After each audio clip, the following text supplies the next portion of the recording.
Hi viewers, you can see this is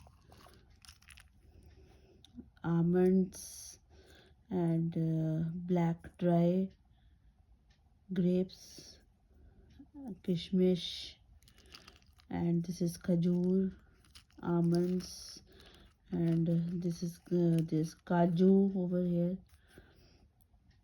And I am taking all these ingredients and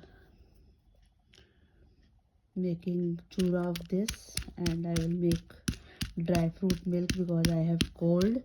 So whenever you have cold, crush all these dry fruits in a blender, or you can crush in this also, and you can boil milk and have dry fruit milk.